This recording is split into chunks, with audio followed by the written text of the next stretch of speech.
Hey guys, what's going on? It is Stidle245 here, and I'm bringing you some MX versus ATV Alive, and this is a race on Bamboo Hills, and I'm on the KX 450F, and it's only 2-star modified right now. Doesn't have the 3 stars. I was trying, this is one of the races I was working on upgrading it, and this is not that special of a race. I really enjoy the track, and that's why I did it.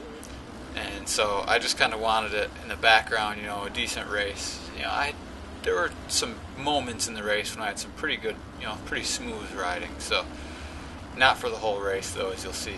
Even right there, I'm getting a little rough, but I got to make my passes, and so I banged into a few people. But what I really want to talk about during this, gameplay here was the injury that I sustained about a month and a half ago now. It was August 17th, and I went to one of my local motocross tracks just for a practice. I was having a good time. Actually, it didn't last very long. I got on the track. It was I think it was my second or third lap out, and so I wasn't even on the track for 10 minutes, and went off. There's a double out of a corner, and then a step up double, but you land, you step up over the double, but you land going down the steep hill. And I went off that, and I wasn't even really trying to clear it, because on my 125 it's really difficult to clear that jump. And so I just kind of jumped up onto it, and then when I jumped over the edge, I must have hit a kicker and caught my back wheel, or threw it right sideways, and so I landed just completely sideways going down the hill. And for a minute I thought I saved it, because I pinned it and leaned the other way, and the back end kicked around to the other side, and so I thought that I had a good chance at saving it. But then when it kicked to the other side, it caught and just kind of swatted me down. Normally you can get up from stuff like that. I mean, you might, be real bruised, beaten up. But the problem is that I ended up stuck under the bike. And so when the bike came down, right at the top of the frame, or right where the seat is there, came down right above my boot. And so I hit the ground, and then that slammed onto my leg, forcing my knee out of place. And luckily I had knee braces on, but it bent the metal hinges, and the thick metal hinges, and it bent them right over. I actually kept my knee brace just because I was amazed at what it did to it. So the injury ended up being, it dislocated my knee and broke the top of my tibia. And if I hadn't had the knee brace, it would have dislocated my knee much worse. It probably would have torn the skin. But it wouldn't have broken any bones, most likely. It's very rare that those two go together. So then I ended up, having to go to the hospital, and they took forever. I couldn't eat for it was 2.5 days before they let me eat, because they knew when my surgery would be. And so I got in for surgery. And at first they put an external fixator on me, and what that is it's got 4 pins that go into my leg, into the bone, and it's got bars across it's actually carbon fiber rods that are outside of my leg, and it's all clamped together. So it's the 4 metal pins into my leg, and then the carbon fiber rods outside that hold my knee in place.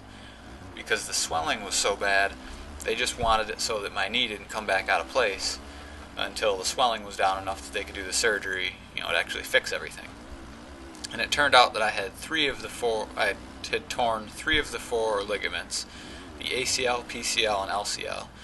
The MCL was stretched, and I did a bunch of nerve damage. So it's not cool. But luckily he was the surgeon that that did it was able to get the tibia, the top of my tibia there, put back together perfectly. I had to put like 2 screws in, I think, and no plate. And then he was actually able to use cadavers for my ligaments, so it was like from, it was dead tissue from people who like donated organs, that kind of a thing. It's donated stuff. And so they were able to use that to reconstruct, or to like replace, actually, they had to replace the 3 ligaments, because I didn't, it's not like they were usable, they were shredded. So he actually took pictures, and they were really bad. So he did that. He did a very, very good job. And he's told me that the nerve was actually, like, there was a kink in the nerve. He actually was able to see it, and so he said he took care of it, straightened everything out, cleaned it up. There was some scar tissue already building up, and he cleaned everything up and said it was looking good, and he was very optimistic for how my recovery would be. So that was about a month. That was on my first surgery. The external fixator was on August 20th.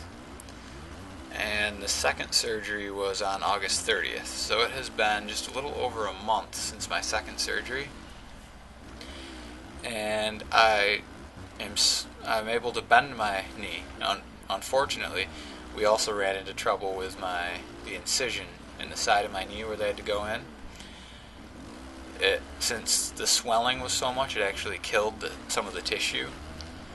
And so it was just like a bunch of dead tissue. I mean, it's, it wouldn't heal because there was a bunch of tissue still dying. So we had to do what they call a wet to dry wrap, or bandage, and that like pulls, it removes the dead skin until it's all gone, and then it can actually heal. So we've been doing that for probably 3 or 4 weeks now, coming up on 4 weeks, and so that's getting much better. It still is quite a large hole in the side of my leg, but it's getting better. So, and I'm able to start bending my knee. It's really stiff, and the best I had was 65 degrees, but that was before we had trouble with the incision, and so I had to stop bending it for 2 weeks, and so now the best I've been able to get is 57 degrees. So I'm in physical therapy. I go twice a week, Mondays and Fridays, for that, and so that helps a lot. So the knee's getting there. I might have to go in for another surgery. They might actually have to put me under anesthesia and actually go in and bend my knee for me.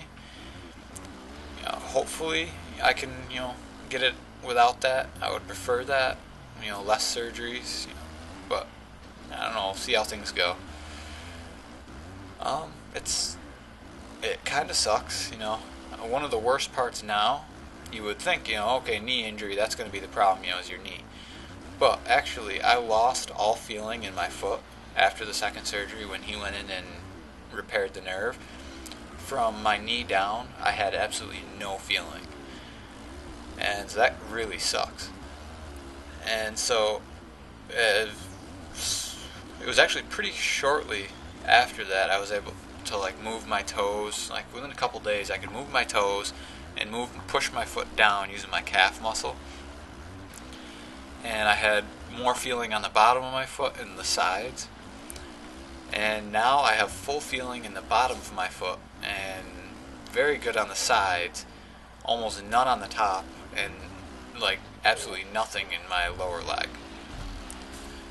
So the bad part is when the nerve heals, it's very painful because it like makes your nervous system go nuts.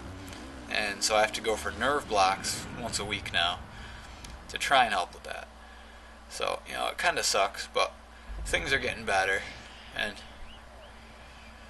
I don't know, just kind of go from there. But he said it could take about a full year for recovery, but thankfully I'm able to get back into doing these videos, and so that's about all there is for that. That was what I wanted to talk about. This is the end of the race here, so it was a pretty fun race. Hopefully you guys enjoyed this video, this commentary. I'm real happy to be getting back into doing videos. Unfortunately, I can't do them as often as I would like because I've got quite a busy schedule right now between PT and those nerve blocks, and I don't know, it seems like I've got so much going on even though I'm crippled and can't go to college and stuff. So, but I'm trying to keep up with it. We'll see how things go. Thanks again for watching. Please rate, comment, and subscribe. I really appreciate you guys' support. So, hope you guys have a good one.